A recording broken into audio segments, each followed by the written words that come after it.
I know we've only known each other for 4 weeks and 3 days, but to me, it seems like 9 weeks and 5 days.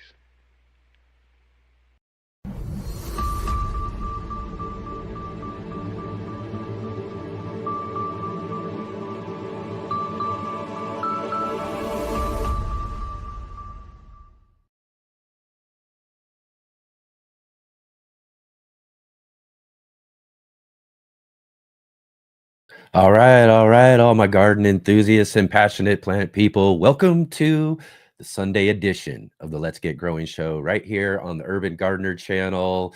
I'm Enid. I'm your host today, and we've got a really great show ahead for you today. So stay tuned. It's later on for our Sunday Roundtable discussion. We'll have on with us Resh Gala and Ashlie Thomas returning to the show to ask, is your garden happy? So we'll have that great conversation for you all coming up here in just a little bit. Plus, we've got David from Bowtie Life in the garden today. So we'll have that here also in just a few minutes as well. But right here at the top of the show, if you can, real quick, before we get moving along, let's hit that like button, hit the thumbs up, as well as subscribe and hit that bell notification to be notified of all of our upcoming videos and live streams right here on the Urban Gardener channel. And definitely share with all your friends. Let them know about our fun weekend gardening talk show here, the Let's Get Growing show here every Saturday and Sunday, 11 a.m. Pacific time, 2 p.m. Eastern, as well as 7 p.m. for all of you over in the UK. And it's somewhere 4 or 5 early in the morning for all of our folks joining us from over in Australia as well too. So definitely thank you all for joining us, whatever time zone you're in. It's really great to have you here on the show with us today. And we also got to give a big, huge shout out to all of our folks who are watching us on the replay, watching throughout the week. And I hope you all really enjoy today's show for sure. And if you can, drop into our comment section. Let us know you were here. Let us know what you got growing on. I want to hear all about how your gardening season's going. We're asking today, too, is your garden happy? So let us know about that as well, too, in the comments below. So thank you so much again for doing that. We love to see all of your comments in the replay. And if you are here with us live and joining with us on the show here, definitely get into our chat and let us know you're here. Let us know again too what you got growing on. Say hello to everybody there as well. And if you have any questions for our guests coming up too, because I want to see all the questions too. I love to try to fit those into the conversation when we can as well too. So definitely drop in your questions, put those in big bold capital letters so I can see the questions from the regular conversation going on, because I know you guys all got a lot to talk about throughout the show as well too. And also, if you do have any small channels or anything out there, or you'd like to get a shout out, and that, definitely drop those into the chat, and our facilitator will get a link into the chat as well too for you. Yeah, definitely want to give you guys a shout out so we can go and support what you're doing there as well. Also, follow the links down below to our guests and go give them a shout out as well too. Go check out one of their more recent posts, and definitely let them know that you saw them here on the Let's Get Growing show. It's a great way to support our show and to support our guests who are taking the time to be here with us here on the show. So definitely do that if you can. And right on, everybody. Thank you so much for being here today. Let's drop into our chat here and see who we got joining with us here. I know I saw we got where we at? I know I should probably check this out before we get in here. But let's say hi to our facilitator, Jay Dixon, right here at the top of the show. Thank you so much, Jay, for being here. Thank you for all of your help in the chat. And definitely, like I said, check out the links and for further information on different things that we're talking about throughout the show. And as well, like I said, if you want to shout out, definitely throw your channel into the chat there, and Jay will get a link out for everybody else to go and give you some support as well too. So right on, I see Shawnee Grows in the conversation as well too. Says everybody from Minnesota, it's cooling down finally, and she says should be sharing this sharing the stream to get more folks in. Oh, perfect. Excellent. Thank you so much for doing that. Like I said, definitely share with all your friends. Let's help get the word out about our show here. And definitely, because we have such a great community of people we here joining with us each week. We've got some amazing guests all the time joining with us for some really great discussions, so we definitely want to let all of our garden friends know so they can come hang out with us here too. So right on. Let's see who else we got in here. Farmer Marshall in the chat as well too. Thanks for being here. See you right on. Let's see Jersey Girl in here as well. Awesome. Right on. Excellent. Excellent. Oh, I see Bowtie Life in the Garden here with us in the conversation. We'll have his in the garden segment here in just a couple minutes here. Right on. Excellent. Well, again, like I said, thank you everybody for being here. As I was mentioning yesterday, lots and lots of things going on, some garden cleanup and working some of my garden spaces for anticipation of next season, because now we're getting on into fall now. So again, a part of that is kind of finishing up with some of all these summer crops. I showed at the beginning of yesterday's show a clip from our little squash patch. So I'm really kind of fortunate that, because they didn't do very well this last year or this last season. And or at least at the beginning of the season, just had a lot of trouble with a lot of the heat of summer that just really, it was like flipping a switch, in mid-spring. All of a sudden it wasn't spring anymore and it was summertime. And so some of those plants really kind of struggled to get going, and it didn't seem like they were going to grow at all for a while. Just stayed really small, didn't do much. And then all of a sudden I turned around one day and they were just starting to just climb all over the place and spread out everywhere. And unfortunately for our pumpkins, I mean, we've got a couple of them there, but I don't think that they're going to get to full maturity, in time before all of our frosts start hitting here, which probably should be here in just another couple of weeks anyways. But so I don't think they're going to get to full maturity, but we got a bunch of butternut squash, and those ones were really not doing very well, and all of a sudden, like I said, just they're climbing everywhere. They're climbing all over my tomato plants out there and everything. And I was just looking around yesterday and just noticing all of these really great fruits all over the place growing. So they really put out quite a bit, and we should get several of them that are nice and mature to take off the vines here, like I said, in the next couple of weeks, and have some great butternut squash, so that's really awesome. Oh, and as you see here too, I finally took off my apples off of our container apple tree. I mean, look at the size of that apple. That's a nice big old apple there too. And this just came off of a container tree, that we grew in a container. So really awesome. Can't wait to dig into those apples here just a little bit later on today. I was just pulling those off actually just this morning. So really awesome to see those, and some of the other things again too that that we're harvesting out. I'm still pulling cucumbers off of our cucumber trellises. We've got tons and tons of different types of tomatoes as well too. Lots of cherries this year, lots of different varieties of cherry tomatoes, and these ones too, the little spoon tomatoes, which was kind of probably the biggest surprise of my growing season, was seeing these the spoon tomato plant, which I just took a couple of these just little fruits from last year's heirloom exposition when I was down there visiting in Southern California last year.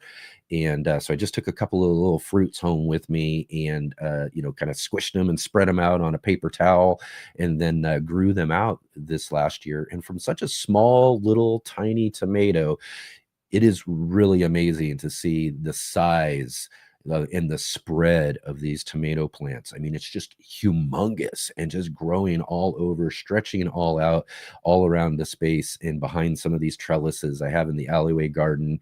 And covering up other things. I had to cut it back and almost cut it in half, and it still looks like it's just humongous. So we've been pulling off a bunch of those. That's the one. I think the one thing about the problem with the little tiny spoon tomatoes like that is trying to harvest and pick them all. It's like picking berries all throughout a big giant blackberry bush, and you got to get in and around and find all of the different little ones everywhere.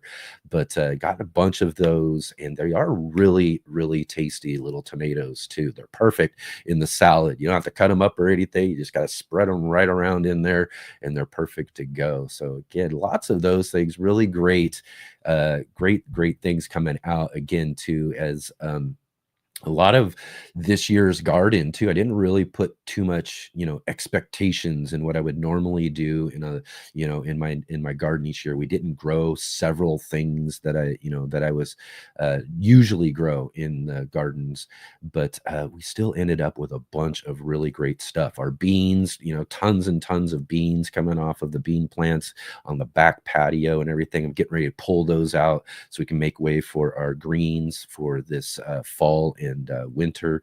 So again, lots of really awesome stuff going on. Let's see. Jay says that apple is a weapon. Yes, I know it's a massive fruit. And again, too, I'm just really surprised about the size of those apples coming off of the container tree. And as well, too, this apple tree, which is kind of something, I have two different apple trees that grow in the back patio area. Last year, one of them grew me a bunch of really great apples, and they were pretty decent size too last year. And then the tree that produced these apples didn't really produce. I mean, it produced a bunch of little tiny ones. I didn't thin them out, and so it didn't really do that well last year. And then they kind of flipped this year. This one did really well, and the other one didn't really produce me much of anything. I had a couple of fruits on it, but in our storm a couple of months back, the tree fell over in the windstorm, and I lost those fruits. So ultimately, I didn't get anything off of that one, and got these ones though too. Just really great. It's really great to at least get some apples for sure. Right on, right on. Let's see here. We got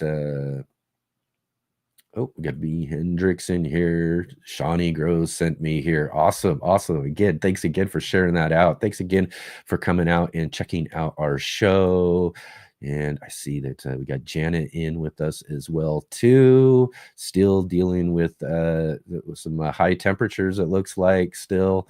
Yeah, we're gonna have a nice little warm. I think we're gonna have our last little warm bit of our I guess the last little bit of summer, I guess, what we're going to get this week. And then I think things are going to start really cooling down for us over the next few weeks here in Southern Oregon.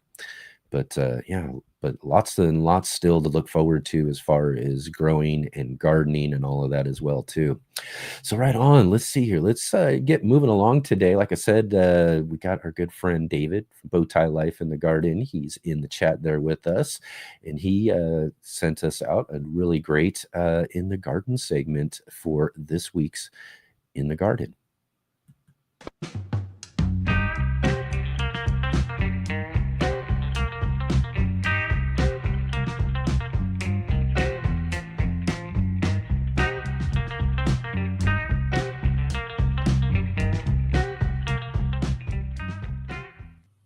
Hey friend, Bowtie David here from Bowtie Life in Destin, Florida, where the blackberries grow faster than rumors at the church picnic. Before we get started, I wanted to say a special thank you to Enoch and the Urban Gardener for letting us share a little slice of the Bowtie Garden on his Sunday show, Is Your Garden Happy? And I'll tell you right now, mine is singing hallelujah since cleaning up these blackberry vines and letting it breathe. Now this year we did our big blackberry trimming on September 1st, a little later than usual, but it turned out beautiful. So let's turn back in time and take a look at how we got these ready and cleaned up the arbors for next year's harvest. And so I've taken this nice green prima-canes, the first year canes. Again, you can tell because they have a greener stem at some point in the year. For some people it might be later, like in the fall. Now this is September 1st, and I don't believe that this counts as fall. I know meteorologists say that, and that's because of computers, and I'm not sure computers should run my life like that. Okay, yeah, I'm being facetious, of course, but you can see we've cut out all the old cane, well, almost all. There's another two, oh no, there's one more right there that I need to cut out, and I'll get it from the other side.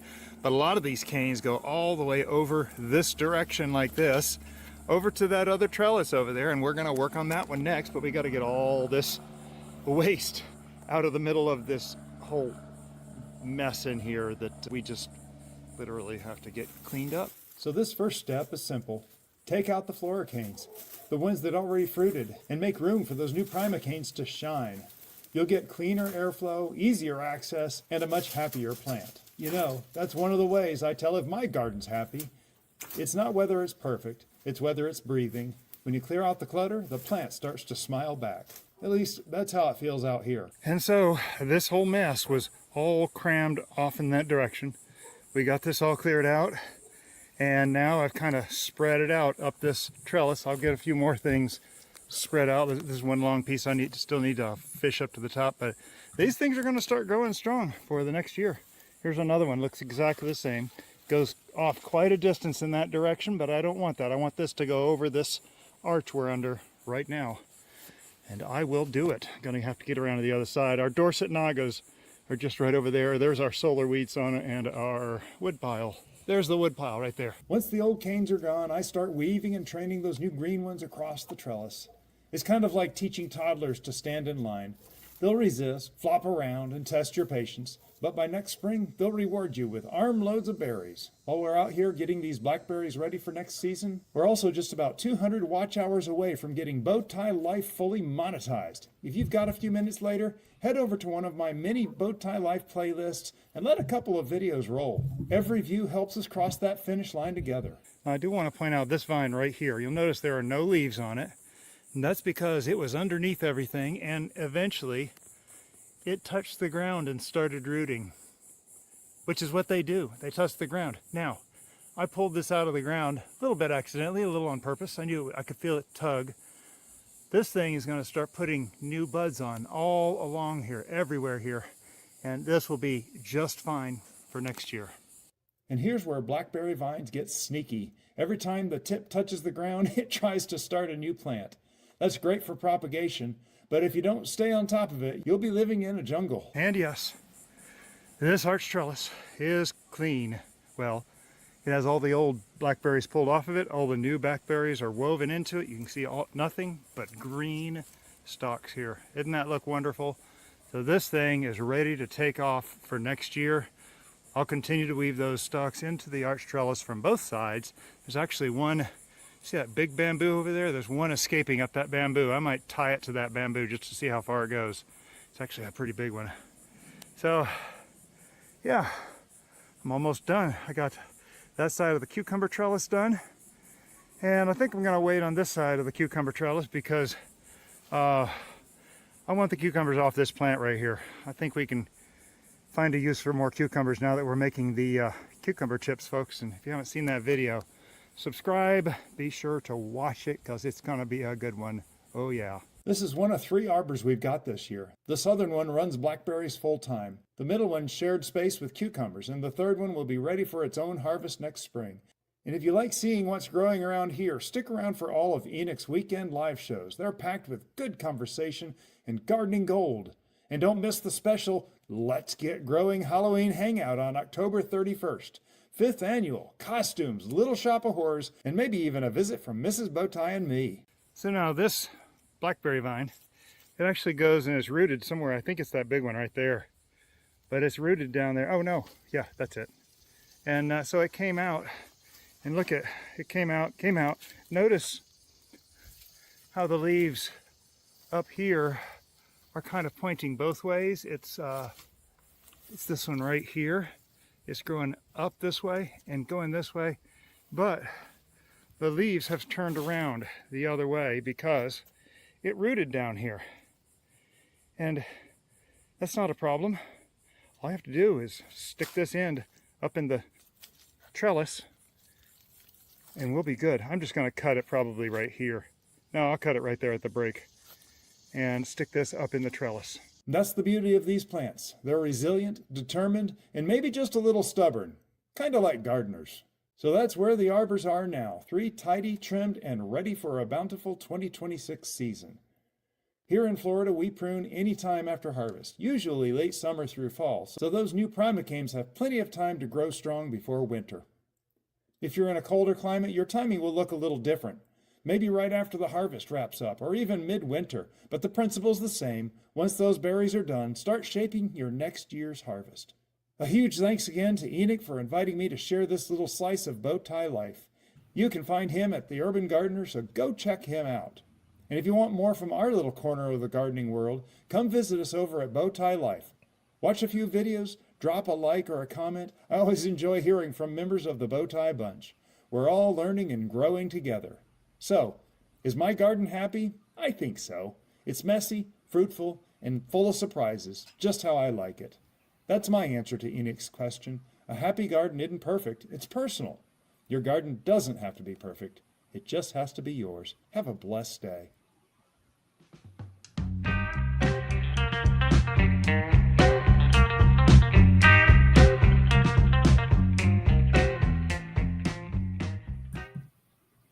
Hey gardeners, thanks for tuning in to our show today. We'll be right back at it here in just a moment. I just wanted to take a second here to highlight our regular videos and features here on the Urban Gardener channel. Our weekly garden journals,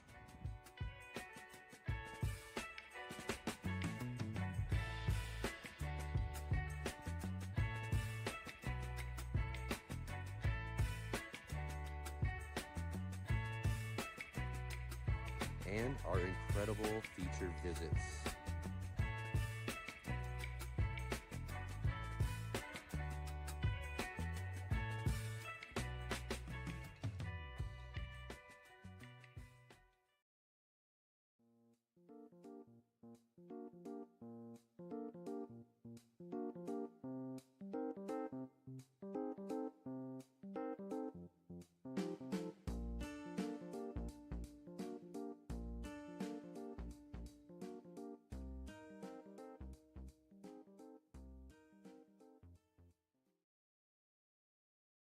So, all right. Again, thank you, David, for such a great in the garden segment there, dealing with all of those blackberries growing up your trellis. I got a similar trellis kind of going, one of those walkthrough ones with a whole bunch of our beans and everything growing on it and everything. But blackberries is a good idea, especially down there in Florida as well, too.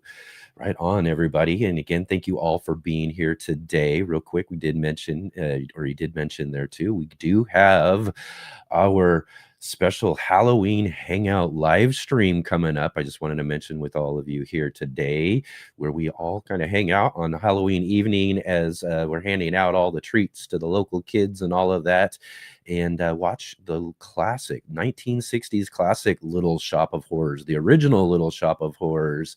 And also this last year is kind of we did the Halloween hangout, and this was kind of how we got the idea to do our community shows that we've been doing this year, is because we probably invited all of you viewers to kind of come and join with us in between our different shows we were watching that evening, and to kind of hang out and talk about what you were doing.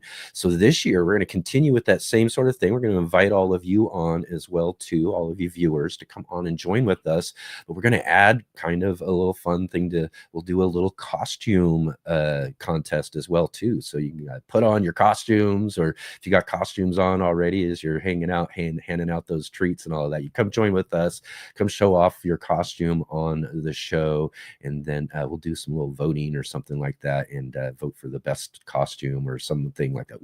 We'll come up with something good as far as categories and things and everything, too. But it'll be a fun hangout. This is going to be, I think, the 5th time. I'm not sure. It could even be the 6th time. I was trying to remember back how long we've been doing this now, but it's really fun to just kind of hang out. I really love the Little Shop of Horrors. It's one of my favorite shows. And then after we do like the contest and hang out and all of that, for those who want to stick around, what we do is we play a theatrical version. So the kind of more modern version of the Little Shop of Horrors as well, too. So we got these 2 shows, and in between we'll have a fun hangout and costume contest contest. So you'll definitely want to come and join with us this Halloween for a really, really fun evening Let's Get Growing show. And if you didn't get a chance to check out yesterday's show too, we had our good friend Greg Peterson from the Urban Farm podcast on with us, and it was really great to catch up with Greg. And also we got to meet Maureen from Diva in the Dirt. In fact, most of you already know her and follow her channel and all of that. She's actually been on one of our community shows that we've done. And so we invited her back to be on our Are You Following segment so we can meet Maureen and learn just a little bit more about her and what she's got growing on. And also too, last week on our Sunday edition, we didn't have a show last Saturday, but last week on our Sunday edition, we did our second of our monthly gardening book clubs. Last September, we did a back to school editions of our monthly gardening book club, and we actually had 2 book selections that we did, 2 kids books. We got for the younger kids, we had in our third Sunday, which was the Sunday before last, we had Marcus Bridgewater on to talk about his book, See Marcus Grow. And really great book. It was a really great conversation with Marcus. His book, his children's book that he put out was a book about, growing up and learning lessons from his grandmother in her garden. And so it was just a really fun conversation with him. And then again, last Sunday, we had with us Dr. Vikram Baliga and his book, Plants to the Rescue. And so we got to talk a little bit more about gardening and education and all of that as well too. Just a really, really great book. Both these books are great. See Marcus Grow for the younger kids, and then for the little older kids, Plants to the Rescue. So that was just a really fun idea for our Septembers. We're gonna have to keep doing that each year and kind of highlight some kids books in our monthly book club too as well. So that was really fun. And also too, you want to hang out for the end of our book club shows, and that's where we get to announce our next month's book club selection. And for next month, what we have is Kelpie Wilson joining with us, author of the book, The Biochar Handbook.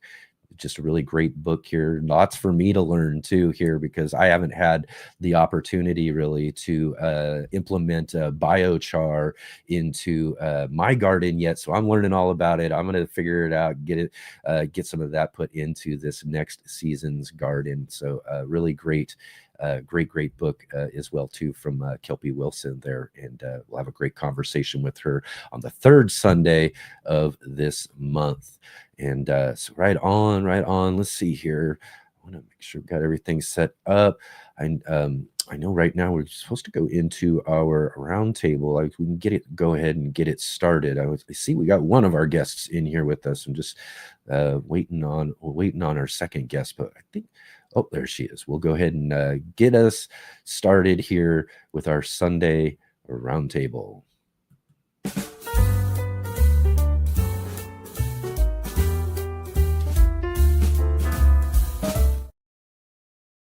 So, all right. So let's welcome back to the show for our Sunday roundtable. We got with us Resh Gala and Ashlie Thomas back with us here today. Great to have you all here for our Sunday roundtable.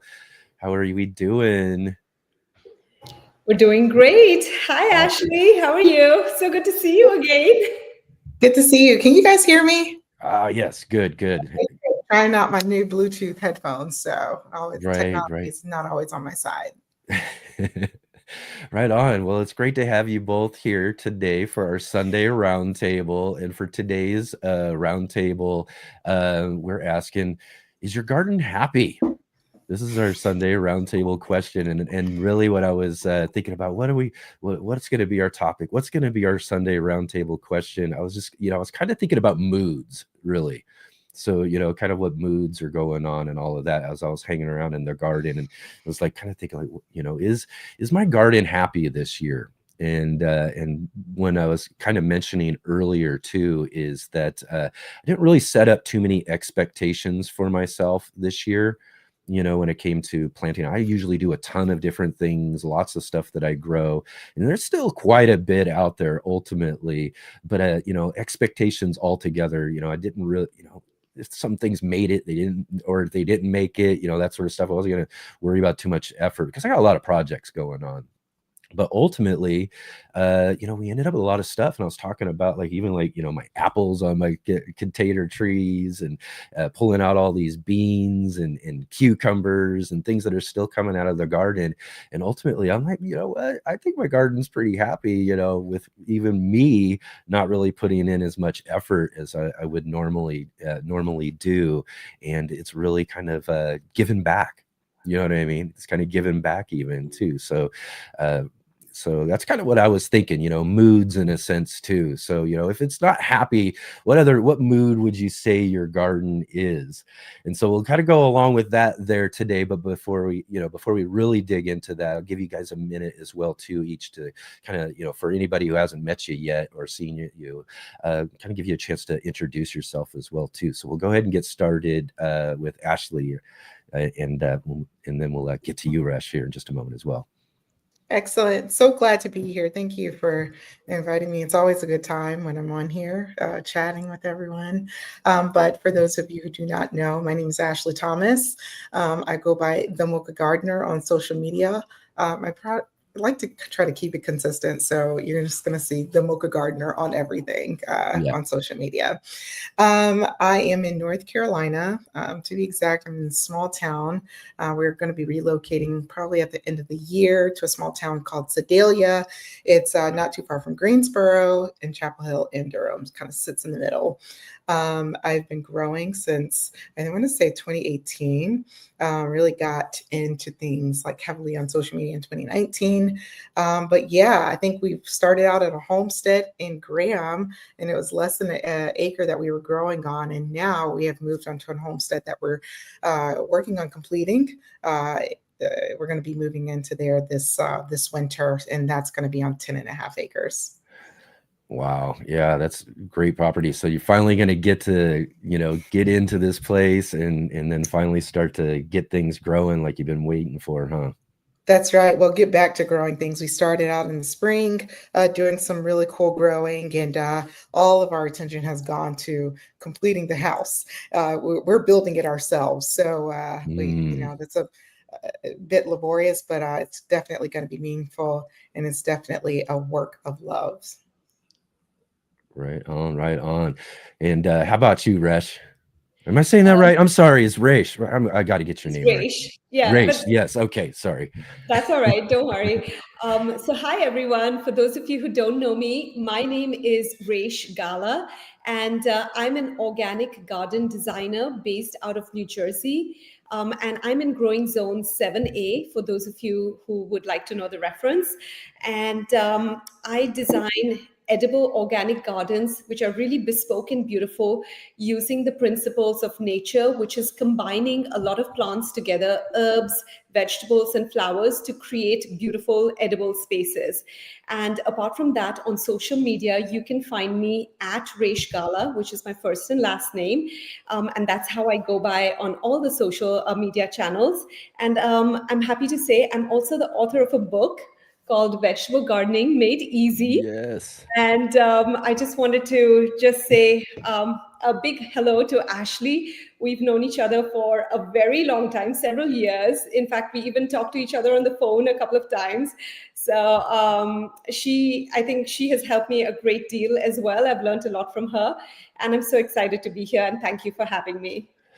Absolutely. It's really wonderful to have you. And I'll just say that I found you, Resh, through Ashlie in her book, How to Become a Gardener, because you have a nice little piece in there as well, too. So I was looking up all the different people I was learning about in her book, and I've really just enjoyed, your content and all of that as well, too, following along with you.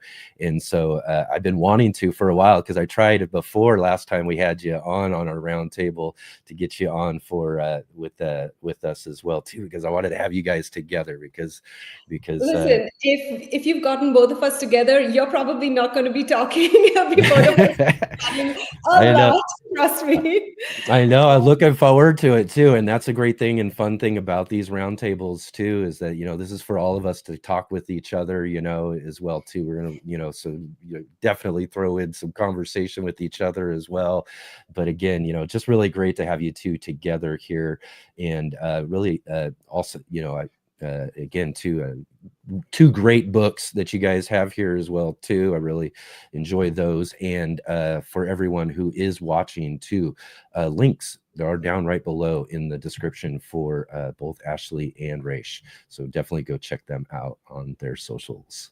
And I also wanted to just put it out there that this book has been a dream in the making, and it has happened thanks to Ashlie, who actually introduced me to the publishers. And I know that, the gardening community is a wonderful, warm, giving community, but there's no one like Ashlie out there. And so thank you, Ashlie, for helping make my dream come true. Oh my gosh, I feel I was waiting to say this. I wanted you guys to finish talking, but Resh is being so humble right now. Y'all, if I could I think we could spend an entire episode on talking about Resh's garden and just how she brings folks' vision to life. So in terms of getting connected, Resh, you were already an author at heart. You just need to put those words down on paper and everyone could see exactly how extraordinary you are. And I'm glad that the world gets to see it. Thank you, Ashlie. And you have been my facilitator. I just want to put it out there into the universe. We've been each other's facilitators, so that's why we're friends. That's right. I love it. We haven't met in person though, but we should. That's right. Oh, it's going to happen soon. Sometime. Yeah. Luckily, I've fortunately got to meet Ashlie in person at the Heirloom Exposition a couple of years ago, which was really awesome. Met you and your husband, and it was really great to meet you guys. So someday we'll have a chance where we all can get together. But that's one fun thing about being able to be online and have these sort of formats and everything to be able to bring all of us together. Because like you said, Resh, the gardening community is just so awesome and it's just full of just such wonderful people with wonderful visions, that are all come from, our garden experiences. And again, too, both of you are just really wonderful follows. And I'm just really been fortunate myself to be able to get to know both of you as well, too, as you've both been on the show with me and we've had such wonderful conversations. So again, just really great to have you guys here. Thank you. Thanks for having us. Absolutely. So let's get into it. Let's talk about this here. Is your garden happy? We'll go ahead and start with you, Resh. I know you got a bunch of different gardens, your own personal, you're designing gardens, so I'm sure you're involved with a bunch of other gardens as well too. So tell us about how this garden season's has gone, and how does your garden feel? What's its mood? Well, I'll start with the present moment.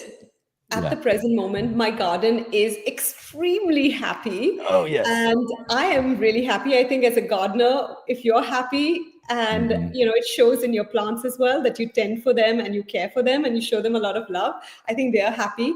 But I think this gardening season has been really topsy-turvy, to be honest. We moved into our new home last year, about a year ago. And then I've been wanting since then, to spend a little time actually in my new property, just to understand where is the sun come from, how does the water flow, what is the best area to set up the garden, things like that. So I've been trying to understand my space as well. And so that took me a while because I haven't spent a whole year or all 4 seasons in this house. So it's hard for me to just go out there and say, yes, this is going to be the spot for my garden. But that's sort of what I do for other people. And it took me the longest time to make a decision for my space as to where I was going to build out my dream garden and what I was going to do with it. So it took me a long time to decide that. However, I finally nailed down a piece, which was, in the south side of my property. However, we do have a significant slope. And so we had to come up with creative ways on how we could combat that slope, because obviously, if you're walking on a slope and then the water is flowing a certain way, it can draw the nutrients away from your garden. So the whole process took a while. We had the craziest summer season, I would say, in New Jersey, where we had just nonstop torrential rain, and that delayed all my plans significantly. And then I think in the beginning of the year, I do have a lot of client projects that I work on. So those were the priority, which is getting the clients' gardens done. And then I thought, okay, I still have time. Even if I get my garden done by, say, the Memorial Day weekend, we would still be okay. But then the rains just, the climate didn't work Oh man, with. I wish we could have shared some of that rain. Yeah, well, I know. Tell me about it. It was nonstop. It was crazy. So by the time my garden actually got finished, it was late July. So I clearly missed the key planting season, which is usually we plant out our summer crops by May, mid-May, I would say, for us in Zone 7A. So I missed that whole gardening season. And I said, you know what, now that it's late July, I might as well just plant out for the fall season, because fall crops are planted in late summer. And I think a lot of people have this misconception where they wait till it feels like fall to plant a fall garden, but that's absolutely not true. Fall gardens are planted in late summer. And I had the big advantage because I didn't have to rip out my summer crops and then, tearfully decide what I was going to grow in that little space. So I had a whole blank canvas and I just went all out, and I started some seeds indoors in July for all the brassicas, lettuces, spinach, cabbage, broccoli, you name it, all the different colors. And I planted it out, but not over one day, but in a staggered way. And right now my garden is just thriving. I think so far in the last 2 weeks, I just posted, I harvested about 35 zucchinis, which is crazy. Yes. Planted in late August. So yeah. So that's where I am right now. That's awesome. Yeah, you mentioned topsy-turvy. That's definitely something I've felt too within my garden and everything as well. We literally had a storm try to blow through here this summer and literally knocked all these sort of things over. I was mentioning earlier about my other apple container tree. I lost the few apples that one produced for me, all that sort of stuff. So it's kind of crazy when it comes to that. So I agree with the topsy-turvy. I do like what you're talking about though too when it comes to, and again, I think although I've had my space for many years, you too as well, I think all three of us in a way are kind of in a transition type of situation for our garden spaces, even though I've had mine for a while. I just kind of laid back a little bit to kind of see how things go, and ultimately I like how you're talking about with your new space, and I'm sure that's the same for you, Ashlie, as well, is that you got to take time. We had Greg Peterson on our show yesterday, the Urban Farm podcast, and he really deals a lot with permaculture. And this was one of the things that we actually talked about yesterday, was like, if you're in a new place or you're getting a new garden started, you want to be able to spend about a year, a good season or so, to be able to just kind of observe, just to kind of see how things, where's the sun going, where's the shade at, all those sort of things and all of that too. So I mean, that's a really great a great point to make as well too, about newer gardens and stuff too. Sometimes we want to plant things, get them out and planted and do things anyways, but also understand that you should be kind of in an observance type of situation for your garden in the first year. And I think, Ashlie, you in North Carolina, didn't you have like a crazy storm as well? Yeah, it was a really rough summer for us here in North Carolina. We had so many different floods, and I mean, they were like 100-year floods or 1,000-year floods that they were talking about. A lot of dams broke. We saw when the dams broke locally or in the county, it would flood and oversaturate all of our, streams and our reservoirs, the creeks, all of those things. So you guys can imagine, we saw some craziness in our forest with our stream due to those dams breaking. It was just nonstop rain. So we took a beating. How do your garden survive that? And your home and that whole project? Yeah. So the home is fine. Even the garden was okay, but it was just a matter of priorities, right? We needed to prioritize and we needed all hands on deck. I'm not a builder, but guess what? I'm learning how to build through Tyler. So it was all hands on deck for the house. And as much as I wanted to fortify our garden for, to just grow full scale year round, it just wasn't wise for us to do that, to try to balance all of that. So, I mean, the garden was fine. And even now, I'm not really doing much to it, I'm putting everything down for the season until we can prepare for the winter, which I'm excited for. But I think even when we were growing, the garden just did so well. We produced a lot of food just in that first, I mean, we were producing food for a few months, and I think I started shutting everything down around August. And that was just for us to just focus in on, everything that we have going on with the house build. But with us seeing what we saw with the weather and the flooding and the rain, my focus for designing this garden will be resilience. Making sure that it can withstand, drought conditions, but also making sure that this garden can withstand, a lot of rain, a lot of flooding potentially, especially as we start to see the climate shifting over the next year. So looking for ways to create like microclimates. We've got enough space where we could take those things into consideration, and a heavy emphasis will be on utilizing permaculture and more indigenous practices. Working with nature, not against it. I'm not interested in fighting that fight. Nature's ultimately in control, right? And again, too, I'm sure as well, like you're talking about is your home you're building as well. You're in North Carolina, so you can be like right in the track of some of these hurricanes that are getting stronger and stronger each and every year because of the changing climate and all of that. So you've got to build for that. So you might as well be thinking about how your garden and your garden space can also be a part of that, like you're saying, resilience. That's right. Yeah, I think Resh, you were mentioning, we were talking about the rain during, I think it was was it April, May, June? I think so, yeah. We got so much rain. And I remember you were saying, yeah, we're drowned out.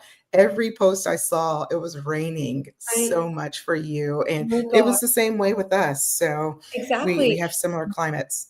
Totally. And this is like, we are today's October 5th. We are right now, it's like 82, 83 degrees Fahrenheit outside, which is so unusual. Right. I know usually by this time we're in winter coats, and it's so warm, so unusual. And it's going to be like that for the next couple of days, maybe even for a week or two. So we had so much rain that, unfortunately for me, what happened is that we built out our garden, and we built a little bit of a retaining wall because we had to do that because the slope was so significant, and then built the garden on top of that, like a fenced in vegetable garden, and just to soften out the slope, because on one side of the retaining wall, you can't see it now. If you see the after pictures, it's hard to tell because we added some sort of landscaping on the outside of the fenced in garden. But before that, one side of this retaining wall was 4 feet tall, which is just insane. It just looked like a fortress. And I was like, this doesn't look good. So we had added some mulch and some, plants to soften it out. And then came the rains and literally washed out all of this stuff, the mulch. And we had just put in grass seed because, we had so much work going on and machinery going in and out of our backyard. So we had put in grass seed, the mulch, all of that got washed out. It looked like a disaster zone. My husband was freaking out every day. He was like, what have you done to our backyard? We just moved into a new home. I was like, I was worried. And then I didn't have the budget at that point to restart and pay somebody to do all of this all over again. And we built a pretty significant garden. And I know I was waking up every day this last summer. Every day I was waking up at the crack of dawn, working all the way till noon with like these bags of grass seed and the straw, tossing it all around and watering twice a day, because then it got so hot as well. It was really hot. Right. And trying to make sure that the seeds germinated. I got bags of mulch and then laying it out all by myself because my husband is not a handy dandy guy. He'll enjoy all the food and the harvest from the garden, but I like to work with my hands a lot. So I was out there laying down the mulch that had gotten washed away, putting down the seeds. It was a lot of work. And then I wanted to get a greenhouse. That was like one of my dream projects. But I guess given the budget and how everything panned out, I was like, you know what, we'll wait. it can happen. I still have my grow lights in my basement, so we can work with that. And I think that's the thing that maybe I keep telling people not to make this mistake, and I probably made it myself, which is not to go all in, right? Do it in phases. And I was like, I'm going all in, and well, it is what it is, but it worked out all right so far now. But yeah, I did have a lot of heartache in between.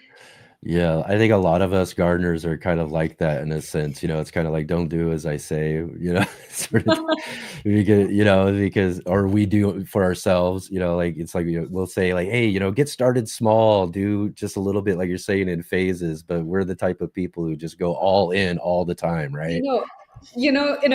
It is, did I pronounce your name right? What's that? Enoch? Yeah, How do I Enoch. pronounce Enoch is good.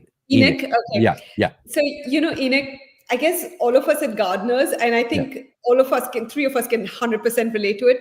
We are so greedy to grow more food. Okay. That's right. That is what is the problem, that we are like, we want to grow everything as soon as possible right now. And so that is the problem. Well, anyway. Yeah. Even, all the way from the beginning, even all the way to all these years later, I've been growing and gardening, food gardening and all that for about 15 years now. And I remember even back in the days, not very much different than today. Is like, I get a seed catalog and I want to get everything, right?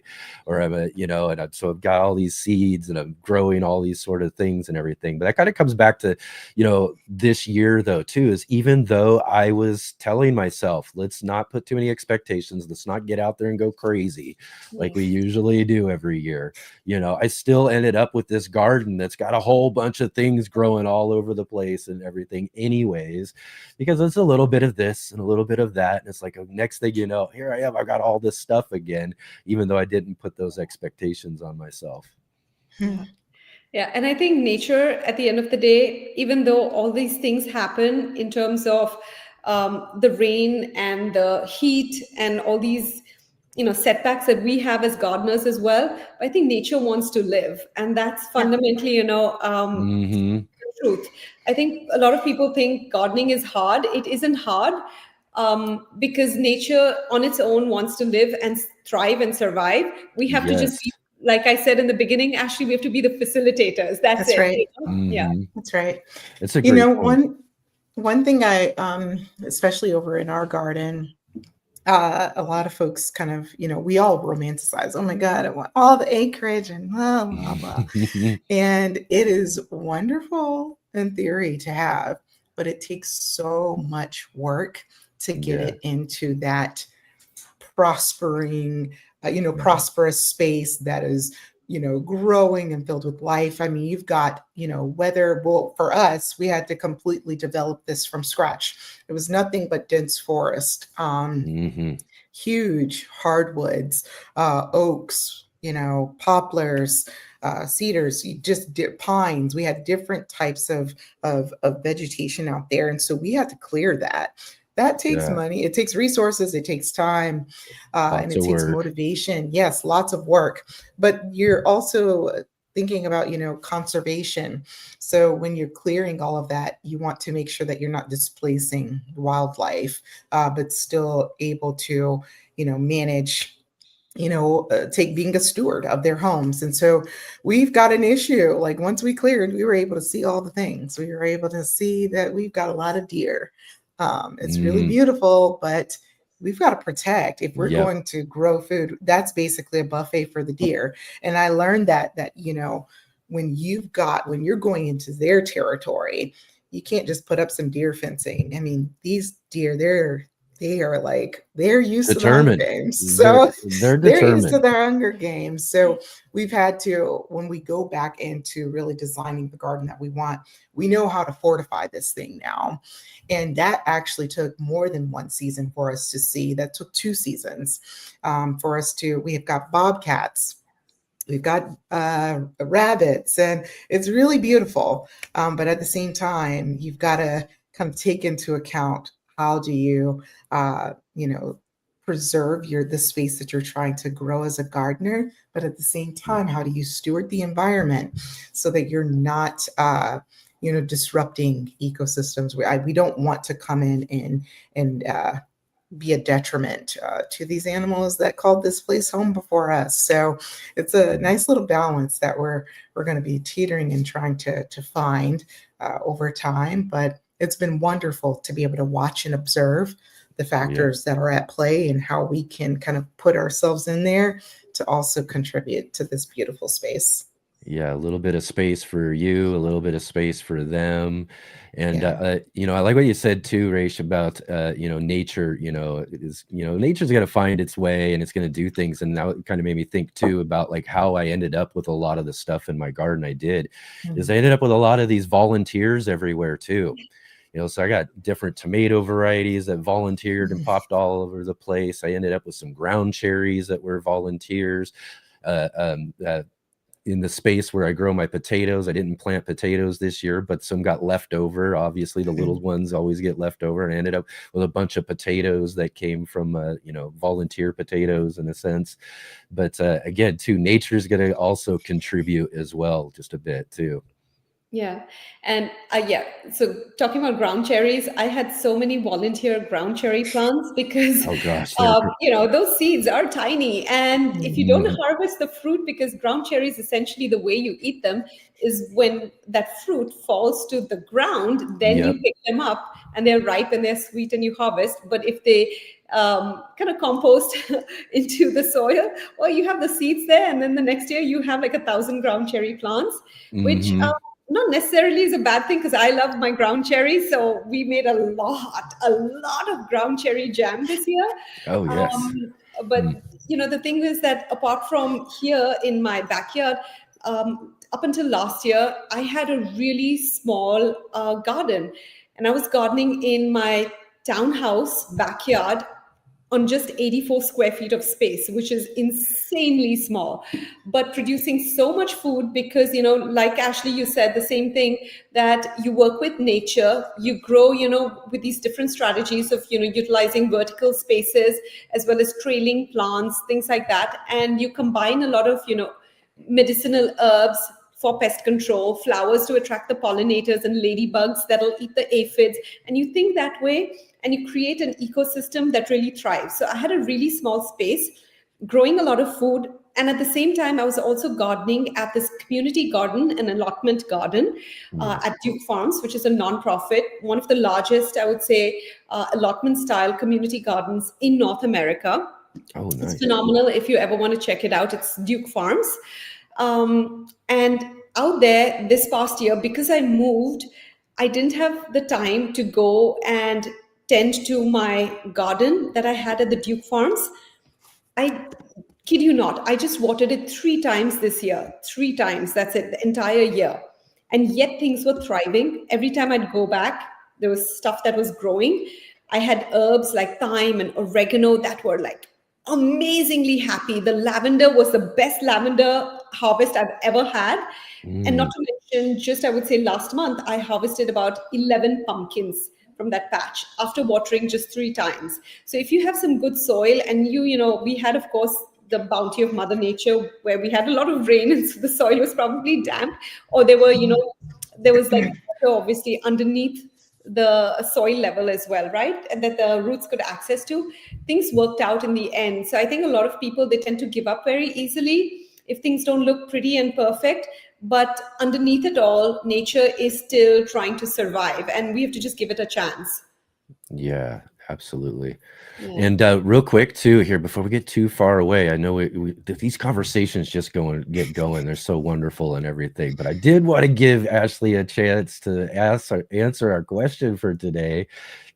Is your garden happy?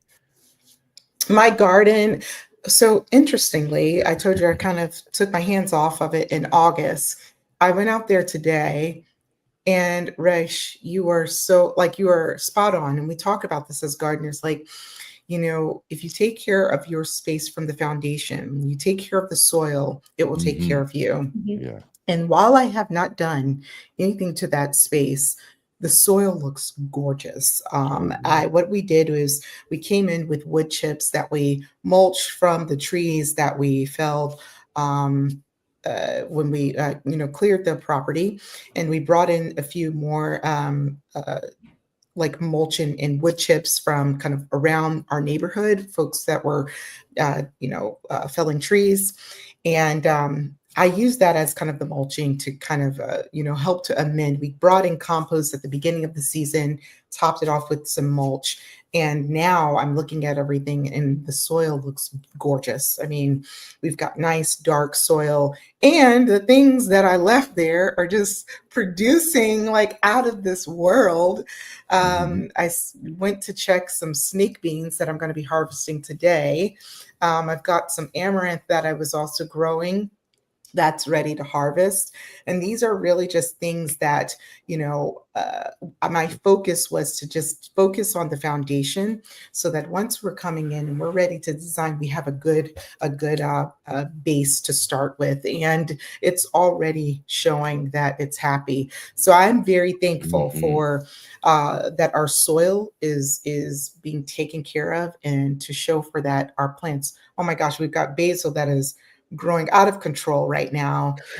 Our bay leaf plant that started so small is just, ginormous. We've got Swiss chard that's still growing, and I'm thankful for those things. So what I'm going to do is I'm going to deadhead everything, keep all of the roots still intact, allow that to just naturally decompose, because we're trying to amend that soil so that once we come in, it's already, we're feeding the microbes in the soil and really just contributing to the vitality of the soil. Right on. Yeah, that's such a great, again, the soil is really the most important part. It's, it's the structure, it's the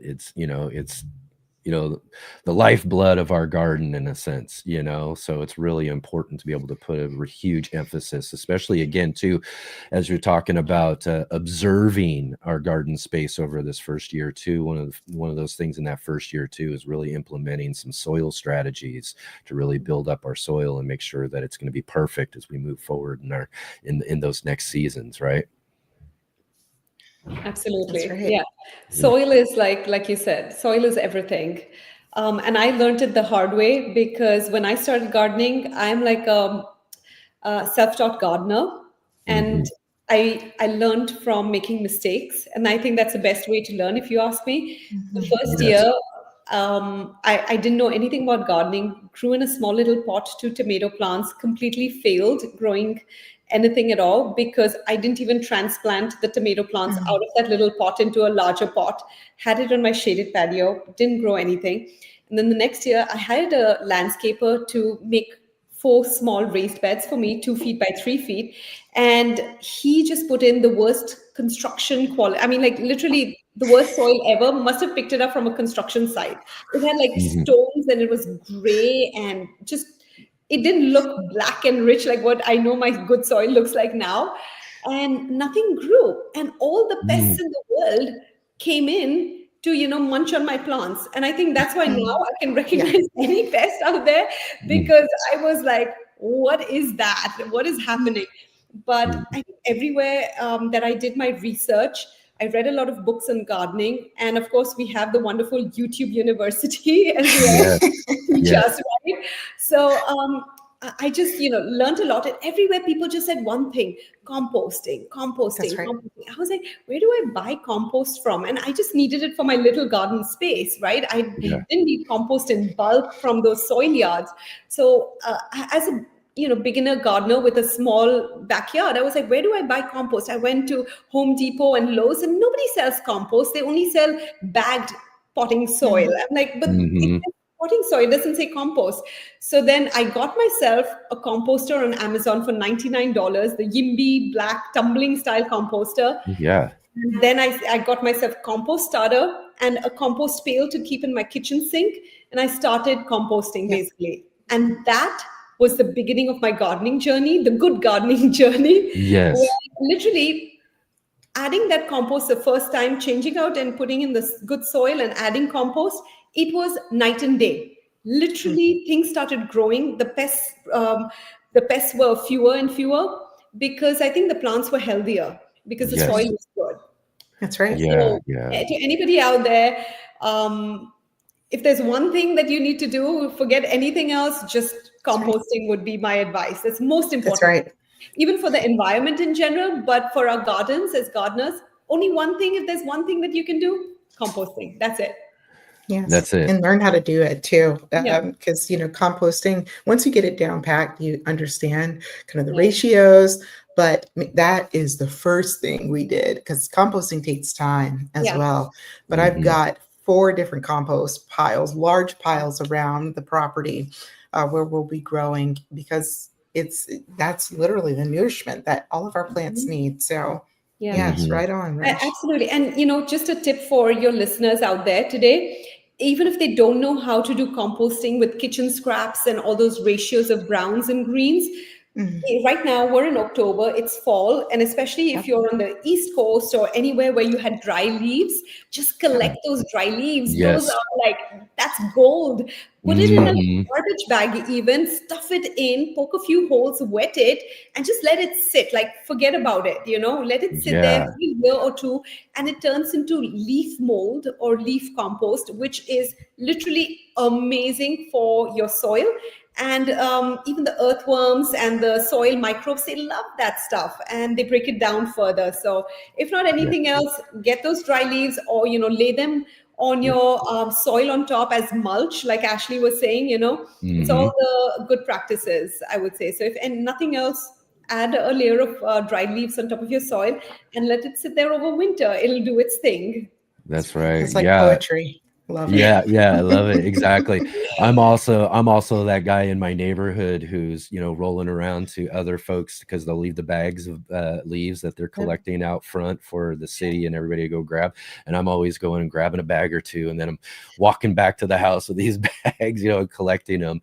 And one of the things I also do too is I'll take them and I'll just dump them out right onto my That's right. onto the lawn, and then roll over the lawnmower with them to mulch them Yep. down. Yeah. And then collect them in the the lawnmower bag and put them back in the bags all mulched up and chopped up and everything. Yep. And I try to collect up enough of those so that I have enough throughout the whole gardening season, because they'll break down, like you said, those microbes, those worms and everything love them, and they'll eat them up like crazy. And that's another one though too, is another way for folks in smaller spaces who might not even have like space for like a compost bin, which, I mean, you're talking about a small one. You can get those little rollers, or you can get a garbage can. So there's some things we can do as far as that's going. Yeah. But getting one of those storage containers, getting a couple of those, Yeah. and creating a worm bin, and Yeah. start collecting and raising worms for the worm castings. And that's what I've also been using for the last couple of years now, is creating my own worm teas, utilizing those worm castings, and making like a compost tea, but worm teas to feed the garden with as well too. So those are great ways, again, to really just pump up that soil though, because again, the soil really is important. As you mentioned, if you got healthy soil, you got healthy roots, which create That's right. healthy plants, and healthy plants are resilient plants. And That's when you're right. dealing with pests and all that sort of stuff, those healthier plants are going to, and you're going to see them, the strong ones. You'll see the weak ones, and those ones are getting fed on. Those are the ones that are getting eaten up and everything. But your strong plants are holding out throughout some of those pest pressures as well too. So it's really great stuff. All right, here, I want to move on. We got our good friend David here, who did our In the Garden segment earlier. He's always dropping in some really great questions here. So let's. I didn't really read through much of these, but let's see. He's got one here that says Resh. I'm sorry. Ashlie leans strongly in food security and community health. In your view, how can a designer mindset support systems of food access in underserved areas? Well, that's a great question. I think it's a difficult question as a designer. I think in underserved areas, I have seen a lot of people, and I know one of my friends, Asha Walker, she's based in Florida. Her handle is Health in the Hood, if I'm not mistaken. I think what she does is also she works with underprivileged communities and communities that don't have access to food very easily. And she works with them to create raised beds and set up gardens, and teach the communities as well on how to care and tend for the plants so they can be as self-sufficient as possible. And I think access to food is something that we all, tend to take for granted very much. Access to good, nutritious food, actually, not just the junk food, not just the food with all the preservatives and chemicals and the fast food, but healthy, nutritious food that is full of vitamins and minerals that you grow fresh and you harvest and you eat. So teaching people the skills, I think, to grow their own food is absolutely essential. And I think as a designer, what I would recommend is a lot of people tend to think of gardening and they think of, farms, rows and rows of corn, rows and rows of cabbages, things like that. But you don't need to have a lot of the one type of food. You can mix in all these different plants together. So you have a wholesome variety. And so as a designer, that is something that I would recommend, instead of focusing on just growing carrots or just growing one type of food to sustain the whole community with just one vegetable. It is to mix in the herbs, mix in the plants, and also to plant a lot of perennials, which would help in terms of, food scarcity, etc., for undeserved areas. Herbs are phenomenal depending on where you live. Of course, fruit trees are amazing as well. And to think of, growing stuff that are perennials that can grow back year after year, that don't take so much of care. Even planting things like garlic or onions, which can store for a long period of time, or for example, potatoes, butternut squash, those kind of things that store for a long period of time are also some of the things that I would encourage people in these, undeserved communities, I suppose, is what he's suggesting. In that area, to grow foods which are perennials, to grow a variety of foods, and also to grow foods that can be, meant for storage and can last a really long time. Yeah. Can I also add, and this is part of like some of the work that I do, not just in research, but also out in the community, like design is everything. It helps to make food accessible, but also you want to make sure that you're designing, if you're going to bring food and introduce, these green spaces, you want to make sure that where you design these locations are safe, right? It's going to be in a place that folks can easily get to, folks feel comfortable getting to, and that it's welcoming as well. Two of the things that, when I think about kind of when we're designing, when folks like experts like Resh is designing these gardens, you want to grow the things that people are going to eat. So what they prefer. Ask me how I know this, because when I was working with the community garden, we think, we want to bring in diversity and all of these things.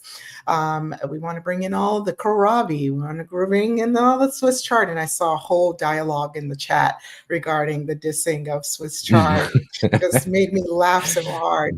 But this is a great example that you want to be mindful of bringing in things that people are actually going to eat.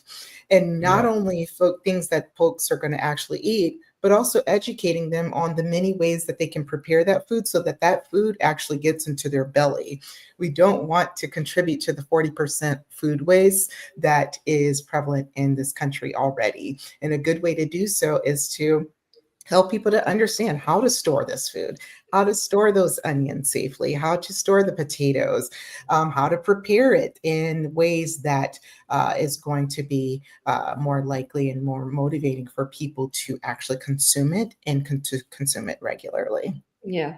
And I think one of the things, the blessing that I have found while working with Duke Farms, which is a community garden, I think one of the mandatory requirements for them is that you have to volunteer a certain number of hours in order to take care of spaces that they have designated as giving gardens.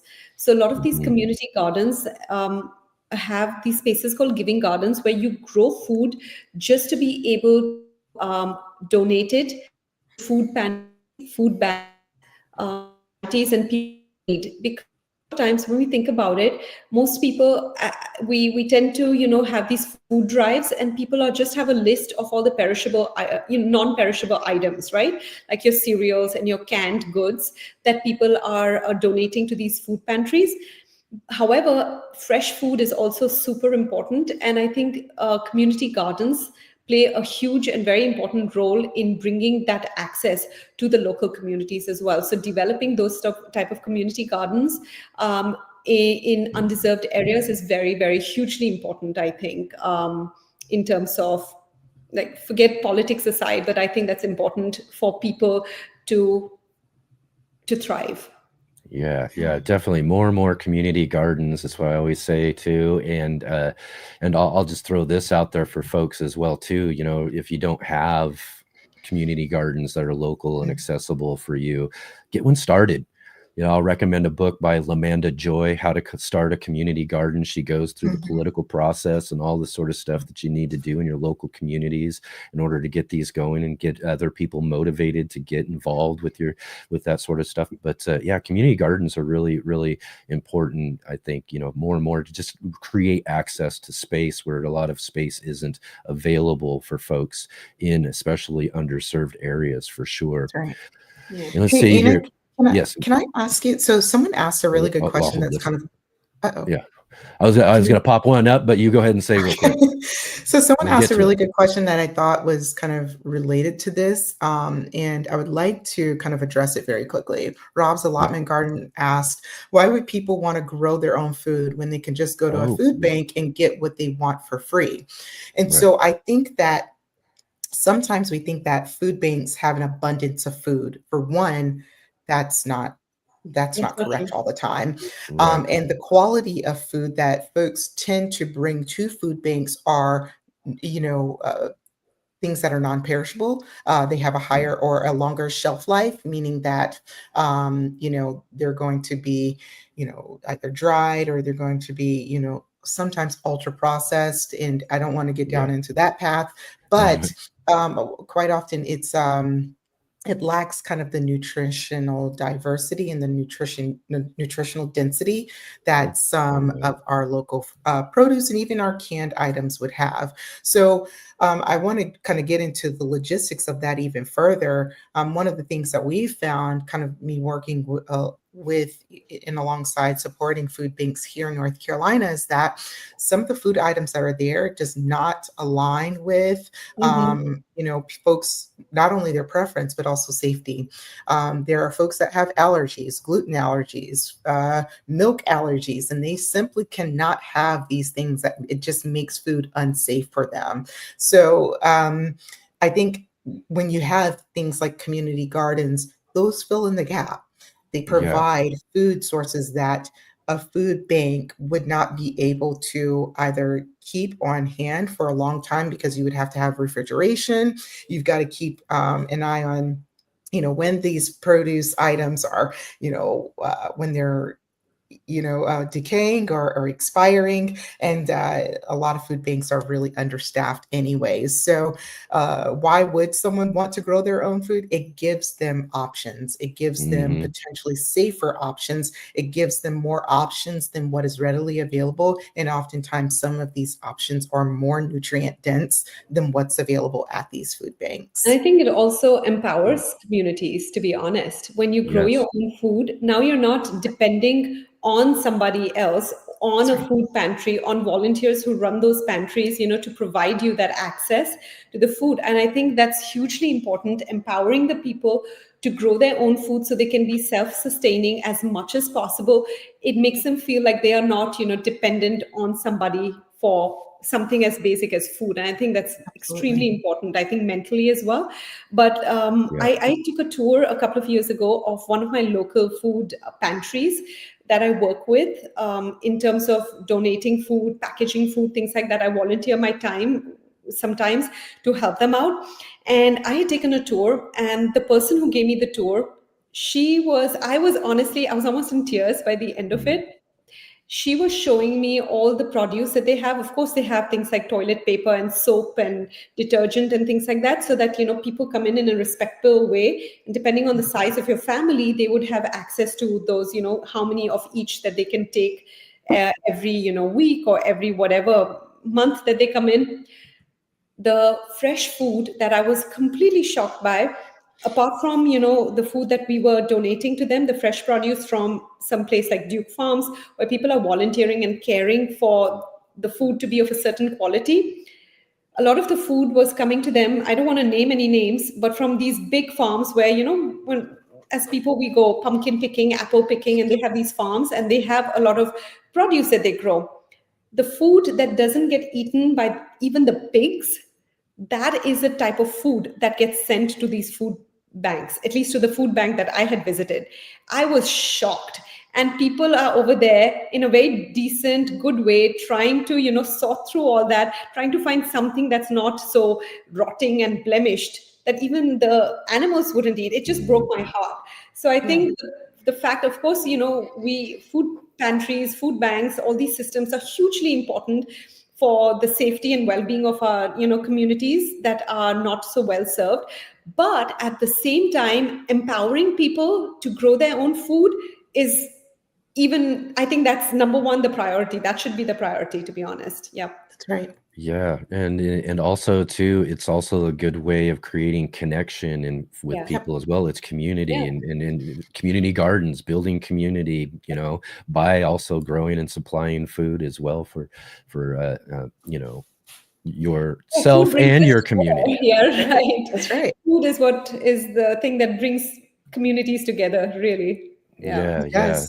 So it kind of goes maybe we'll go a little further here, as David was asking here, that Ashlie, you've made food security sound less like a crisis and more like a calling. How do you help people see it that way? Yeah, so I'm glad you said that, because I'm glad it comes across that way. Mhm. I'm under the assumption of, I like to be solution focused. We know that there's a Mhm. problem with food security, and I want to bring this even kind of highlight a term that you guys may or may not know: nutrition security.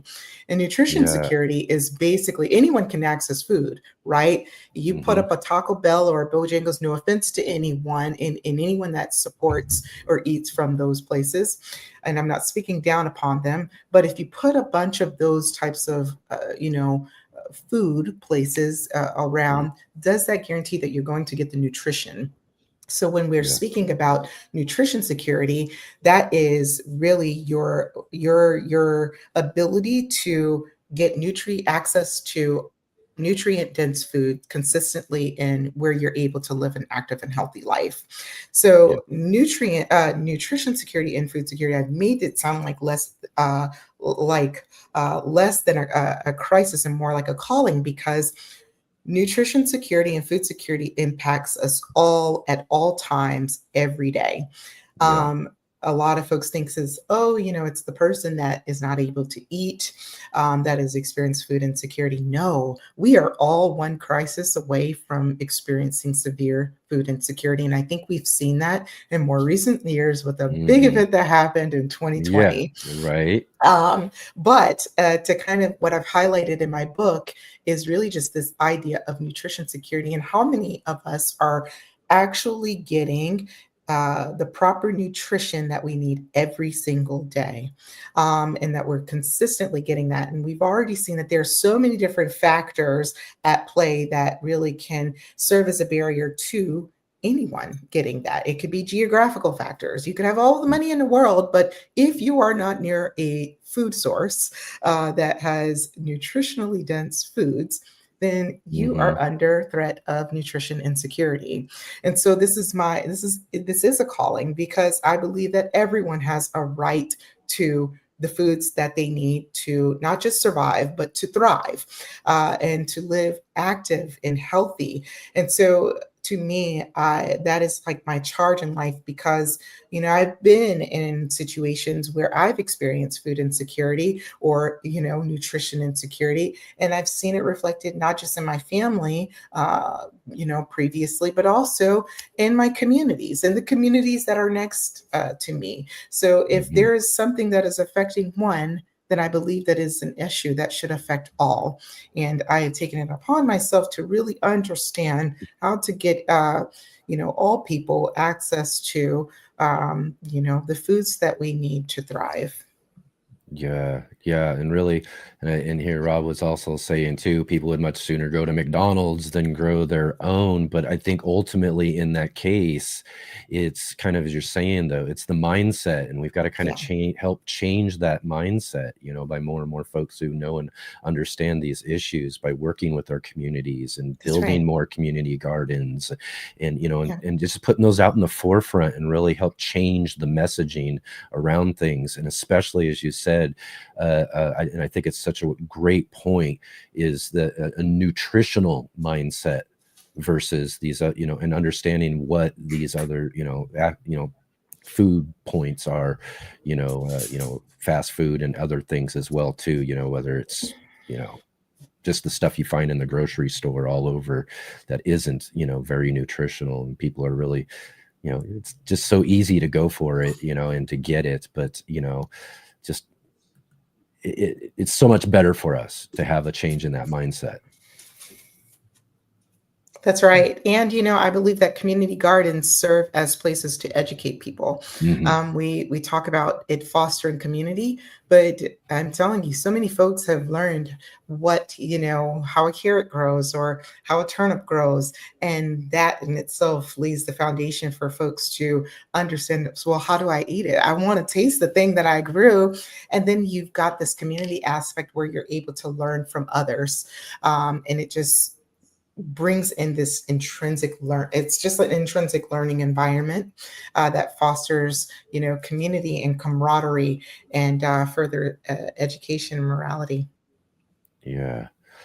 All right, all right. Such good deep subjects. I love it. This is, and again, too, very, very important stuff, when we're thinking about, future of food and what our place is in it. And especially a lot of us gardeners, and we're gardeners out there. And I love to, to emphasize this to folks who watch this show or watch other folks who are, sharing and contributing in the garden space like yourselves, is that, to help people understand this stuff a little bit more. Like you said, it's change this mindset, and then let's do some of the work that it takes, to get some of that stuff done. As simple as even just putting together a community garden in your local community to help people come together, learn a bit more about what they have access to. All right, all right. Let's check this out. We've got some other great questions here from David. He says, okay, here we go. He says, if you could grow one plant for the rest of your life, what would it be and why? I see you already seeing that. So jump right in there, Ashlie. What do you got? What would your plant be and why? Oh, I was going to let Resh go. I know Okay, very you got well for me. all right. Listen, I'm like, I would say 99.99% of gardeners, it's going to be the holy grail, tomato. Right, Yeah. exactly, huh? I love my tomatoes so much. And being in the East Coast, we can't enjoy them year round, the homegrown tomatoes year round. But there's Mhm. so many exciting, delicious varieties. We could do a whole podcast show just on me talking about the tomatoes and my love for it. I even named my company 100 Tomatoes Yeah. because I love tomatoes so much. So Mhm. yes, if there's only one thing I could grow, it would 100% be tomatoes. We use them in cooking pretty much every day, and I could Yeah. eat a tomato sandwich for the rest of my life, no problem. Mhm. I would say for me, and it's not something that, I'm just like hypothetically taking this question, like if I had to grow just one thing, what it would Yeah. be. So I'm thinking about, let me forget the collards and the okra I'm going to put that to the side. And I would say either sorghum or amaranth. And I'm going to tell you Yeah. why. Okay. Because if I had to survive off of those plants, I would get my fiber, my grains. I could get the sugar from the sorghum in the form of a syrup, and then with the amaranth, I could have it as a leafy green. So you've got different food groups that you're going to get from that one plant.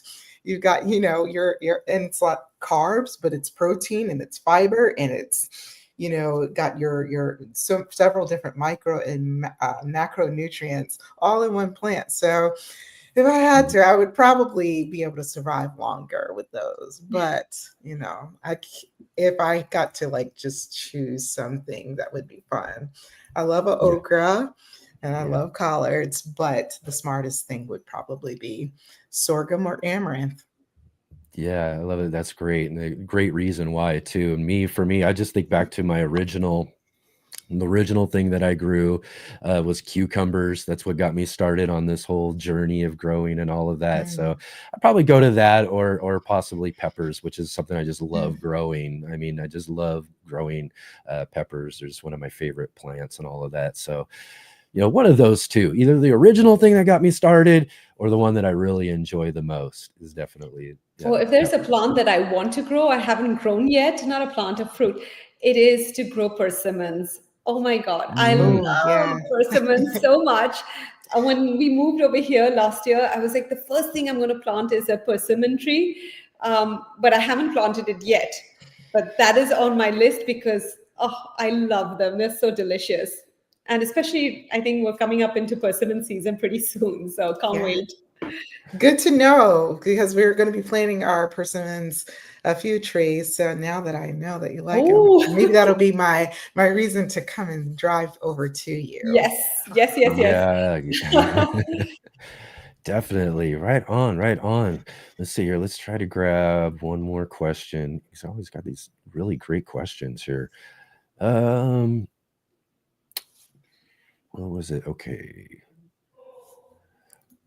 How about this? For Resh, your book, Vegetable Gardening Made Easy, simplifies complex planning. What's the biggest mental barrier new gardeners need to break before that simplicity works?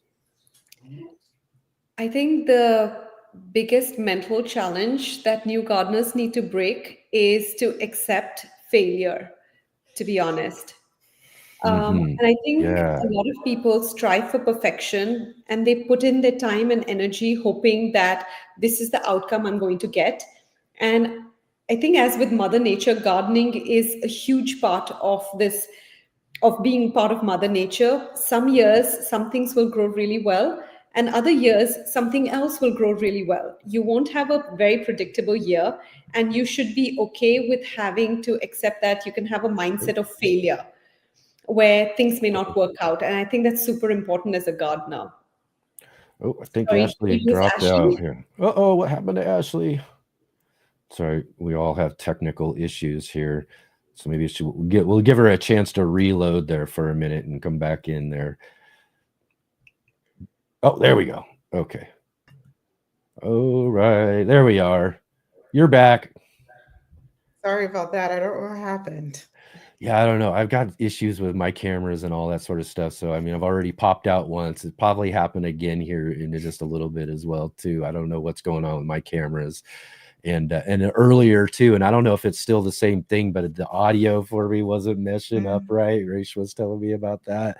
So, I don't know. We got technical issues. It just kind of goes along with this whole sort of format, right? Yeah. That's right. Yeah. Excellent. Right. Great answer there. Oh, I'm sorry. Go ahead. Yeah, so that was my answer. I think the biggest mental barrier is to be able to accept failure. And I think that's true with anything in life as well. I think a lot of us are afraid of failure, which is why we don't start, or we're afraid of failure, and that is why we give up. And I think this is like, it's a very important mindset shift that you need to have, not just in gardening, but just in life, to be able to accept that failure is going to happen at some point or the other. Things can never be perfect.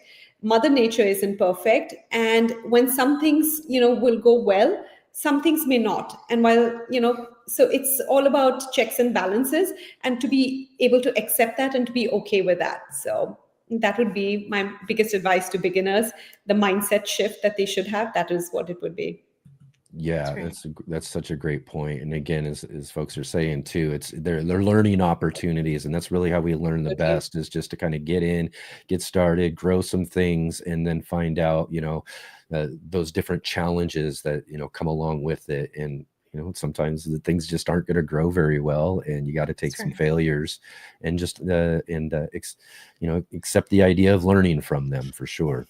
Yeah. That's right. Oftentimes, when I think about failure, and interestingly, I kind of talked about this in my book too, which goes to show you that every gardener has learned to accept failure. Hmm. Is that oftentimes we go into situations with expectations that are oftentimes a little bit unrealistic, and they might not be necessary altogether. And when something doesn't meet those expectations, we feel that we've failed. And I think for me, when I think about the many times that I've felt that I failed something, I expected for things to go right. I had my SOPs, I had my Hmm. protocols, I had all of the things, all the recipes for this going exactly as planned. And when it doesn't, it often makes us feel really down. But like you guys said, it's a learning opportunity. But not just that, it should also kind of keep us inspired and motivated, because failure is means that we tried. Yeah. Failure means that you did something. It didn't go as expected, but you did it. And not many Hmm. folks can say that they've done something. So I'm often reminded that, it takes a lot of courage to start something, and it takes a lot of courage to learn from it. And it takes even more courage to get back up again and to try it again. Yeah, I like that. You can't, fail if you don't try, That's right? right. And if you got to get in there, do that, accept those things, learn from them, and take that learning process and make yourself a better gardener for it, right? That's I right. think I think Bowtie Life in the Garden, he's saying, is mentioning that a better name for failure, I think, Yeah, should be, like you said, learning opportunities. Yeah. yeah, Yeah. yeah, Yeah. exactly. I know failure is kind of a tough word, right? Yeah, yeah. That's right. Yeah, yeah. All right, and or what? Oh yeah, he says failure opportunities. I like that There we go. actually. Failure opportunities. There we go. That's really great.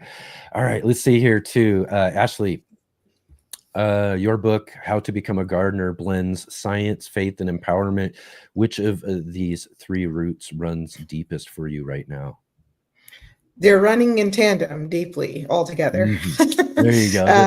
Yeah, I feel like you can't have science without faith. And I say that very loosely because you have faith in something, right? Something. Hmm. For me, I did not make anything in nature. Something bigger than me, smarter than me, greater than me, wiser than me did it. That is my belief. And so that is my faith. But I also believe that science can help us to explain the things that we just don't know, that we did not create. And I Yeah, am constantly curious on how to figure out how to be a good steward of those things and how to understand them. So that is the science part of me.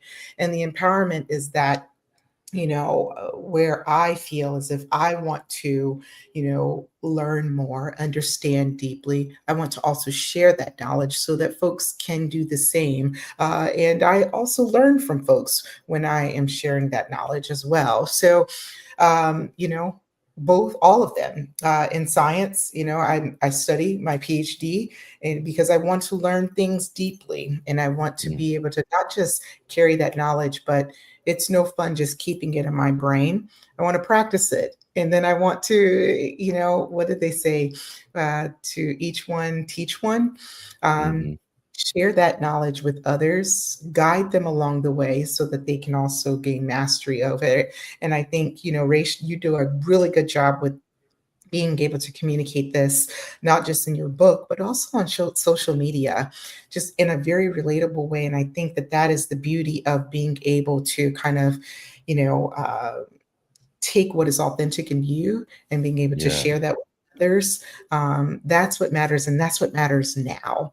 So many folks are looking for answers to things. And I feel like with that blend of science, faith, and empowerment, we're able to show up for folks. We're able to show up in community. We're able to show hmm, up for ourselves. And I'm thankful for that. So all three of those roots run deep. It's not just one little tap root. It's all three. yeah. All three. Right on. Excellent. Well, David, thanks so much for these just great questions to add to our conversation. Just really thought provoking for sure. So again, thank you for those questions. And again, I'm just I just get so surprised when we do these shows and get these conversations going that next thing I know, it's like we're running at the end of the show already.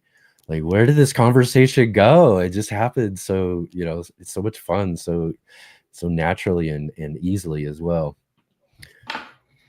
Right on. And so real quick here, before we do finish up, I'm going to give you each an opportunity to kind of share with us as we're finishing up here a little bit about what you have going on, if you got any future projects or any things like that might be happening.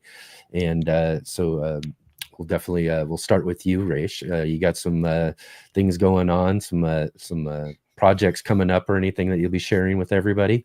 Yes, so I'm just so thrilled to let you all know that I was recently featured in Garden Gate magazine for their fall issue. Yeah. So excited for that. It just came out on the newsstands right now. So they did a 4-page feature on me. So super happy and excited about that. Yes, that's And wonderful. apart from that, I just wrapped up a consult yesterday with a client because we're right now, I know it's October and people think the garden season is winding down, but we're already planning for next year for spring gardens. So I've been having a few consults and everything with clients. And then we have a project where there is this person who has invited me over to her bed and breakfast inn that they just purchased, she and her husband, a few years ago. And that's in Cape Cod, Massachusetts. And they want me to do their garden there. So I'll be headed there soon. So very excited for that project as well. So yeah, it's just planning and trying to figure out 2026 as well. Yeah. Sounds great. How about for you, Ashlie? What you got coming up? I know you're getting ready to move and all of that, so I'm sure there's a lot of that coming up as well. That's right. Sorry, my dog is getting antsy. She's got a lot to say. I think she wanted to add to this conversation. But like I said, y'all, please go to Resh's Instagram account. And we talked about failures. We talked about opportunities. We talked about all of the things, resilience. And just over the past few months, if you just look at her posts on how she got started and this bounce back game of what she's harvesting right now, you're going to be amazed. And so I had to just kind of shout that out. And no, she's not paying me. She's a friend. And I have been watching. It's like, oh my God. How did we go from nothing to an abundance? It is gorgeous. So just wanted to put that plug in there that Resh is the real deal. And all of these consultations that you're getting, absolutely. I know you're going to like rock it, and they are blessed to have you. Yes. In terms of what I've got going on, I think the last time I was on this show, I was teeing up for my PhD program, diving into nutrition, working in food systems. So doing a lot of policy work around food systems. We want more food, good food, and more gardens into people's communities. And that is what my research and my work is going to be centered on. So I've been kind of in the thick of that alongside just, all the public health work, but also, finishing our house, getting ready to move in. And we're so excited. And I need to give everyone an update because it's been so much hard work there. But, besides moving into our house, preparing and envisioning what our garden's going to be. I've got so many fruit trees that are ready to go into the ground, and I am counting down the days until the weather drops and we can get these trees into the ground for the spring and the summer of next year. So yeah, we've got some exciting things on the horizon, and I think I need to talk with you guys one-on-one anyway. So maybe this is all great. I'll be calling Resh soon, and then calling absolutely, you as well. I'm so happy. I'm so happy that you came on to this show because I was like, we haven't caught up for a while. So. I know. I know that's one of the things I really love about doing this too, is when we find the right pairings and get the right conversations of folks too, especially those who've already know each other as well. It really just kind of makes the conversation fun, more like a fun phone call with your friends a little bit, and you can talk about all this sort of stuff. And again, you guys have been just so wonderful friends of mine here and contributing and being a part of this show and everything too. So again, I have to thank you for, taking your time to be here and to have these just really, we touched on some really good stuff here today, and that's, it's really what makes this show so, to me, in my mind, and I know a lot of our viewers, so great, is that we get to, really have these fun, kind of started out with a fun discussion, how is it, is your garden happy? And then just dig into all this other real fun stuff. And you guys have a lot to contribute and just really wonderful, conversations, today and your other appearances as well too. So again, thank you so much really for being here and being a part of all of this. It's just it's just really awesome for me, to be able to spend my weekends talking with folks like yourself. It's just amazing. Thank you. And very quickly, can we also shout out your apple? I saw it on the side. This apple, you said it was from your tree, right? This is a container apple tree. It's growing in a container. Look at this thing. That is. Jay mentioned earlier, it's like this thing's big enough as a weapon in a way, but it's just amazing. We need for you to cut into it and do like a whole all right, I don't have anything to cut into it. I saw this girl I saw this girl recently. She was able to pop them in half or whatever. I don't think I could do it. You can just bite into it. I know. He's got to take a picture first, but I couldn't let you get off the call, off this chat without shouting out your apple. That's great. Yeah, again, too, like I said, it's just, expectations weren't big for my garden, but my garden has really given back just so much, and it always does. And it's always great to have that. You should have seen my peaches earlier this year. My peach tree, which grows in a container, just produced a ton of them, and they were so delicious. I gave a bunch to the neighbor, and she made some great stuff out of them as well too. So just really just awesome. Again too, that's what makes gardening so fun and awesome as well too, is getting to share and enjoy these things with each other. And again, also about doing this show too, is to get to share this space with others like yourself. And again, I just I can't thank you guys enough to be here. I really look forward to having you back on and continuing this conversation down the road as well too. Thank you so much. Thank you so much. Thank you. Absolutely. Oh, let me get this right here. But again, I'm gonna get moving on today. We got to finish this all up. But again, like I said, everybody get down in the description below. We got links to Resh's Instagram and Ashlie's, the Mocha Gardener Instagram as well too. Go get one of those books too. Get their books. Enjoy those books. We love talking about books around here. And definitely, again, we'll look forward to seeing you all next time. Hi, my name is Charles Malky, biologist and plant expert with Ivory Organics, where we grow cool plants, and author, Saving the World with the Home Garden. Ivory Organic 3-in-1 Plant Guard has 7 natural oils that protect your plants, not just from the summer heat as well as winter cold, but also protects your plants from damaging insects and rodents. The oils in the product include castor, cinnamon, clove, garlic, peppermint, rosemary, and spearmint. These oils are natural insect and rodent repellent oils, which are encapsulated by the base powder, offering your plants months of protection at a time. 1 application per year will suffice for protection against damaging summer sunburn and winter sun scald, but if the target is pests, application as much as 2 to 3 times a year may be necessary.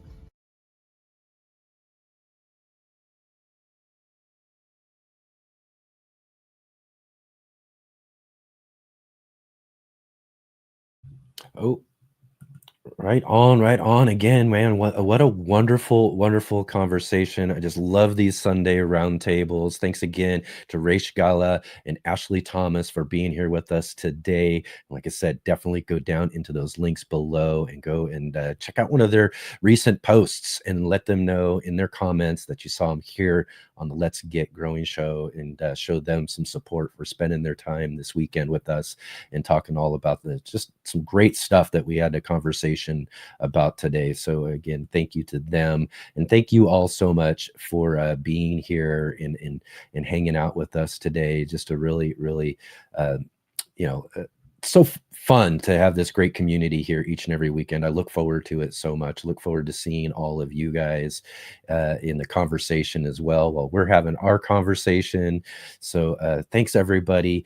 And let's also mention real quick here what we got coming up. As I mentioned too earlier in the show, we are in October. So at the end of the month, it's Halloween, and we have our special Halloween Hangout live stream. This is a great opportunity for everybody, audiences in our audience, just like our community shows that we've been doing. This is how it all got started with our Halloween Hangout. And come and join with us on Halloween to check out the original 1960s classic Little Shop of Horrors. And one of my favorites. It's the original one. It's really kind of a fun show. And then what we'll also do is mix in after that a great little costume contest. That's what we'll do, is we'll invite you all on like we do with our community show, and hopefully you guys dress up, and we'll have a little costume contest to make the show just a little bit more fun. And then you can hang out after that as well too, and we'll finish up the evening with a theatrical version of Little Shop of Horrors as well too. Just another one of those events that I really, really look forward to that we do here. It's kind of how we got this whole show started, even to begin with, was our Halloween hangouts that we were doing. This is probably I've labeled it the 5th annual one so far, but there might be 6. I don't think so, but I'm pretty sure it's at least the 5th annual one for sure. And then also too, we have this next Saturday. You'll want to come and join us on the show, as we'll have with us Philip Longo from Earth, Nails, and Tales joining with us for our featured guest conversation, and Farmer Marshall. We saw him in the chat just a little bit earlier. He'll be joining with us for our Are You Following Me segment. So definitely come and check out the show this next Saturday. And then also next Sunday, it's the 2nd Sunday of the month, and we missed him last month, but our good friend Gardener Scott will be joining us for our Ask Gardener Scott Day on 2nd Sunday edition, to answer all of your gardening questions with Master Gardener Scott. And just going to be a really great, fun conversation with him. It's always great. We learn so much. So you'll definitely don't want to miss out on next Sunday edition as well too. So right on, everybody. Thank you again for being here with us today. I really, really appreciate it. And if you can, before we head out today, let's click that like button, hit the thumbs up, as well as subscribe, and hit the bell notification to be notified of all of our upcoming videos and live streams. And definitely share with all your friends. Let all those garden friends of yours know that we're here every Saturday and Sunday, 11 a.m. Pacific, 2 p.m. Eastern, 7 p.m. for all of you over in the UK.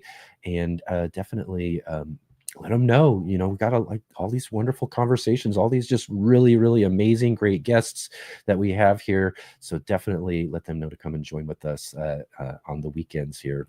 And also, let's follow all those links down below. Like I said, go check out our guests and all of our other social media as well too. And again, thank you all so much for being here. Really, really had a great time this weekend with all of you. And I really look forward to seeing you guys next weekend. So we'll see all of you then.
power out,